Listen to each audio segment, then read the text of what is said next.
자, 이번 시간은 운문의 5강 감정이입하고 객관적 상감을 해서 좀 알아볼게요. 약간 뉘앙스에 좀 차이가 있는데, 자, 먼저, 자, 감정이입과 자, 객관적 상감물의 공통점은 뭐냐 하면은, 자, 우선 공통점을 찾아볼게요. 자, 공통점은 얘는 정서를 표현하기 위한 거야. 정서를 표현하기 위한 거. 공통점은 정서를 표현한다. 자, 정서를 표현. 정서가 심리죠. 심리, 심정. 얘가 공통점이야. 근데 분명히 이 글자가 다르잖아요. 자, 먼저. 자, 우리가 이제 감정이입이 뭔가 가끔 나오니까 주로 이제 자연물을 소재로 많이 하죠. 자, 우선은. 자, 감정은 정서잖아. 먼저 정서를. 정서인 심리를. 이입했다. 이입 한번 잠깐 볼게요. 이게 들립자야. 이게 이동할 이자야. 그러면은 얘를 들여다 놓았다 이런 말이야. 그러니까 정서 심리를 어디다가 옮겨 놓다 이런 말이야. 이게 옮겨 놓다. 자, 정서의 심리를 옮겨 놓다. 어떻게? 그대로. 그대로 옮겨 놓다 이 말을 잠깐 볼게요. 자, 무슨 말이냐? 자, 먼저 A라는 게 있어 이렇게. 그래서 이렇게 간다 해볼게. 얘가 B야. 그러면 여기가 사람이야. 얘가 주로 누구냐면 화자나 대상인 사람이야. 얘가 사람이야. 자, 얘의 정서를 얘를 한번 들을게요. 얘가 예를 들면 슬픔이 100이라 한번 해볼게. 슬픔이 100%야. 100%를 어떻게? 그대로 여기다가 옮겨놓는데 여기는 이게 감정이입의 대상이야. 얘는 사물이야. 얘는 감정이입의 대상이야. 그러니까 그대로 옮겨놓으니까 얘가 슬픔이 얘도 100이겠죠. 예를 들면 100이야. 그러면 얘 마음이나 거의 뭐 똑같겠죠. 뭐 그대로 옮겨놓으니까. 그러니까 우리가 뻑하면 나오면 여기서 사자성어는 당연히 동병상련이겠죠. 같은 상황이면 같은 마음을 가지니까 동병상련. 자, 표현은 뭘로 하냐? 그럼 표현은 얘로 하는 거야. 이렇게 얘로. 얘가 감정이 되니까 표현은 얘로 되는 거야. 그러니까 화자나 대상의 마음을 얘에다가 옮겨놔서 우회적으로 표현한 거야. 얘에다 옮겨놔서 그대로 옮겨놔서 표현했으니까 당연히 의의법을 써야겠죠. 얘는 책은 이렇게 설명했는데 선생님 이거 뭐 어떻게 알아요? 자, 이렇게 하면 돼요. 찾기.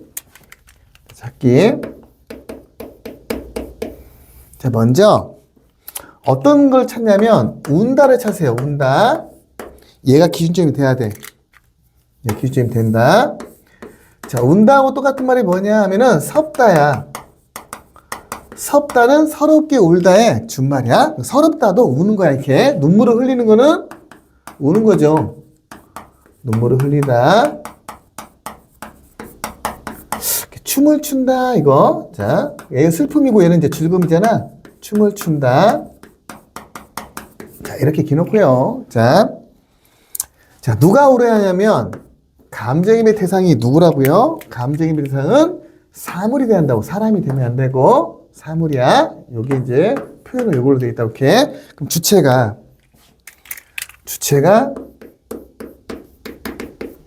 이렇게 사물이라고. 사물. 사물이야.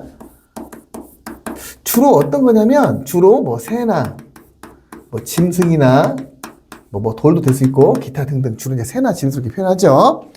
자, 그러면 얘가 감정이입의 대상이라고 해. 이게 그러니까 화자나 대상의 마음을 사물에서 표현했다고. 이게 감정이입의 대상이야.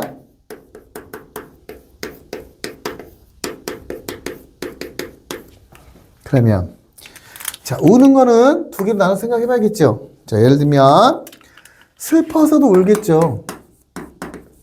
주로 이제 슬퍼서 많이 울겠죠. 근데 여러분들이 이제 서울대 의대를 가보세요. 엄마 아빠 울어요. 어? 뭐 슬퍼서 우는 게 아니잖아. 기뻐서 우는 거지. 기뻐서도 울겠죠. 그러면 우리가 시에서는 긍정의 교가 거의 없다고 했잖아요. 하나가 있다고 했죠. 자연 속의 풍류. 그때는 즐거워서 울겠지. 상충곡 보면은 자 새가 운다가 나와요. 그 새가 운다는 기뻐서 울겠죠. 자연 속의 풍류니까. 그 다음에 자 시문에 그날이 오면 보면 삼각산이 더덩실 그날이 광복의 날이야. 삼각산이 더덩실 춤을 춘다 나와요. 그러니까 이 삼각산에다가 산에다가 새, 짐승 뭐 이런 데다 삼각산이 더덩실 춤을 춘 다음에 그날이 오면 그게 강복의 날이 오면 그러니까 뭐 해야 돼? 얘는 감정이 섞겠죠. 여기다가 주체는 사물이다. 자, 이렇게 놓고 자 우선 중요한 거는 운다를 찾으세요. 운다 앞에 사물은 누구라고? 주체는 사물이 돼야 한다고 이렇게. 그런 반면에 객관적 상관물에 대해서 한번 알아볼게요. 여러분이 보면 객관적이라는 말을 잘 모르는데요. 자, 그럼 얘는 객관적 이 말이 중요한 말이고 상관물 이 말이네. 자, 객관적이 뭔가 볼게요. 자, 요게 무슨 색깔일까요? 이 색깔이. 만약 이걸 맞추면 내가 10,000원을 준다고 한다면 100명한테 물으면 다 흰색이라고 하잖아요. 근데 난 노란색 하면 나를 막 욕하겠죠. 돈 안 주려고 한다고.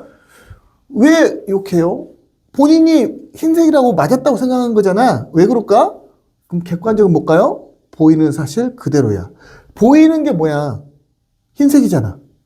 그러니까 나는 노란색. 이건 내 마음대로 한 거잖아. 주관이에요. 그러니까 객관적은 보이는 사실이야. 사실 그대로. 자, 상관물은 서로 관련이 있다고. 누가? 뭐가? 자, 얘는 정서가 서로 관련이 있다 이 말이야. 자, 얘는 정서가 관련된다. 항상 이런 용어가 나온 이유를 생각을 해봐야 돼요. 한 번씩. 자, 이렇게 되고 그러면 이제 설명 한번 해볼게요. 자, A라는 게 있어요. 자, B라는 게 이렇게 있어요. 그러면 여기는 사람이야. 여기는 사람일 수도 있고요. 감정입의 대상은 사람이 안 되게 사물이잖아. 얘는 사물일 수도 있어 이렇게.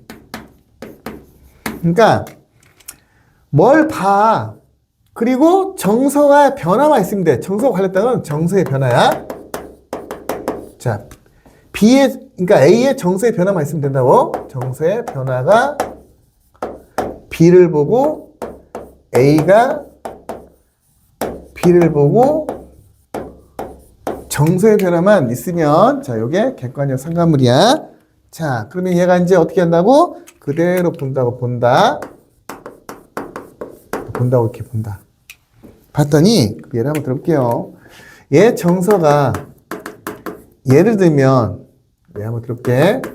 얘가 슬픔이 100%야. 그러면 얘가 얘를 본다고 이렇게 본다.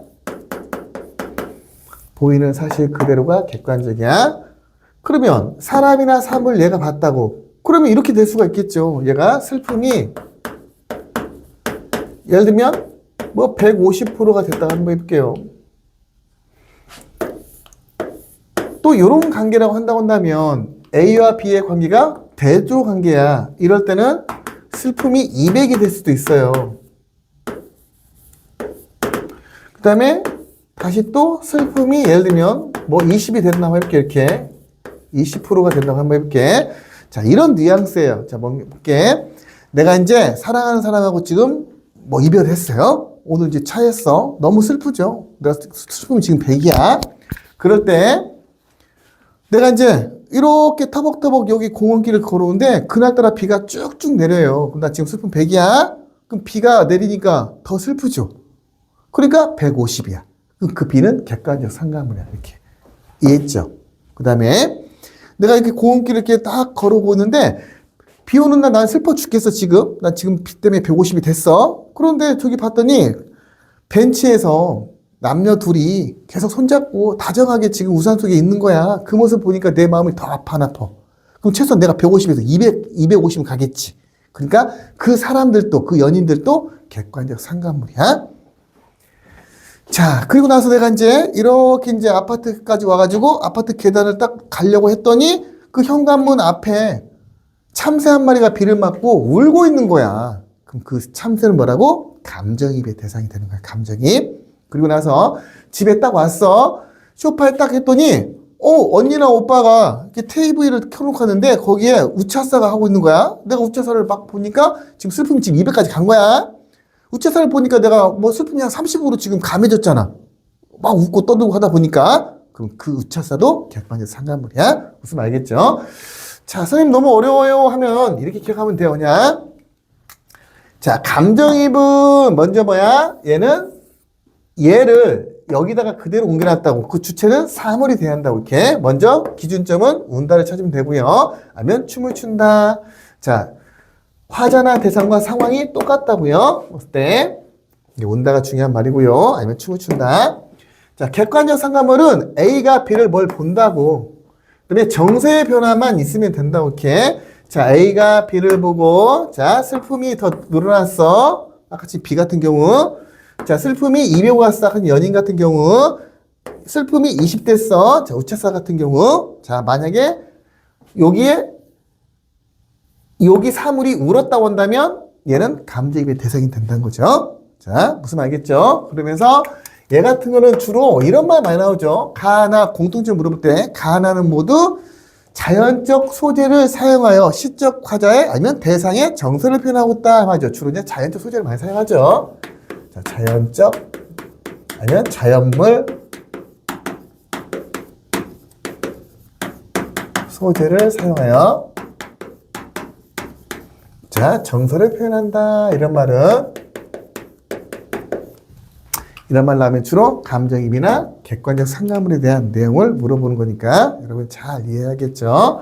자, 이제 다음 시간은 자, 6강. 우리 이제 시에서 가장 중요한 게 뭐예요? 시의 정의가 작가의 사상이나 정서를 함축된 언어로 형상화한 운율문화, 그죠? 시의 3요소는 자, 정서. 그 다음에 함축된 언어로 형상화. 형상화는 안 보이는 걸 추상적 관념적인 거죠. 보이게 해주는 구체적으로 표현한 거죠. 그게 심사이겠죠. 자, 운율문학, 운율. 그게 리듬과 음악성이죠. 다음 시간에는 자, 6강은 운율을 하기로 하겠습니다.